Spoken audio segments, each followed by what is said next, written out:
இன்னைக்கு கட்சியில இளைஞர் மகளிர் அணி பாசறை தலைவியா பதவிக்கு வந்திருக்கீங்க.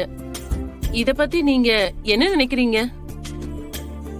ஆக்சுவலி நான் இதை எதிர்பார்க்கல. இந்த கட்சி பதவி அதிகாரம் இதுல எல்லாம் பெரிய ஆர்வமும் இல்ல. ஆனா கட்சி தலைமை இப்படி ஒரு முடிவெடுத்ததை நான் மதிக்கிறேன்.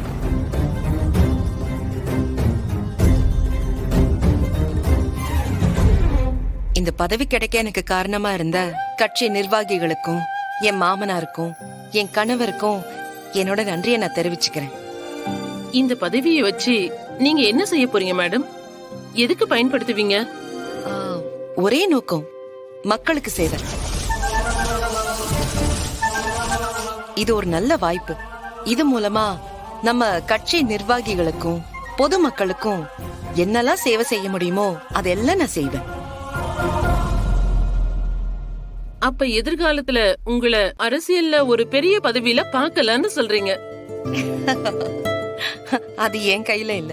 ஒருவேளை இந்த தொகுதியோட எம்எல்ஏ ஆகி மக்களுக்கு சேவை செய்யற வாய்ப்பு கிடைச்சா நீங்க என்ன பண்ணுவீங்க மேடம்? என்ன பண்ணுவேன்னா, முதல்ல பொதுமக்கள் எல்லாரும் பாதிக்கப்படுற ஒரே விஷயம் லஞ்சம், போதை. அது ரெண்டுத்தையும் முழுமையா ஒழிக்கிறதுக்கு நான் போராடுவேன். ஏழை எளிய மக்கள் அரசாங்கம் தங்களுக்கு ஏதாவது செய்யும்னு நம்புறாங்க. ஒவ்வொரு சேவைக்காகவும் அரசு அலுவலகங்களுக்கு வந்து நிக்கிறாங்க. அங்க இருக்கிற அரசு ஊழியர்களுக்கு அவங்க வேலை செய்யறதுக்கு தான் சம்பளம் தராங்க.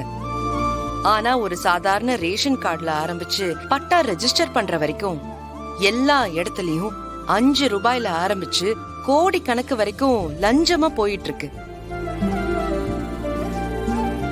அது எல்லாத்தையும் ஒழிச்சாலே மக்களுக்கு இன்னும் நிறைய நலத்திட்டங்களை என்னால செய்ய முடியும்.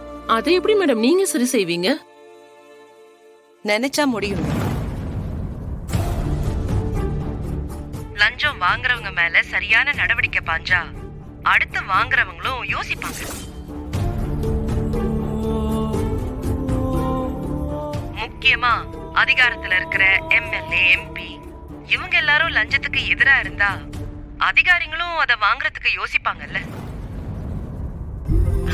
அதாவது நீங்க சொல்ற மாதிரி எம்எல்ஏ பதவி எனக்கு கிடைக்குமான்னு தெரியாது.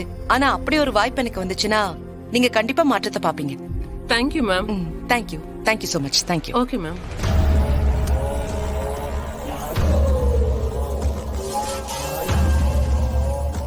மாமா, என்ன விஷயம் தெரிஞ்ச இந்த ஒரு ஆளே உங்களை மாட்டி விட்டுருவா போல இருக்கே.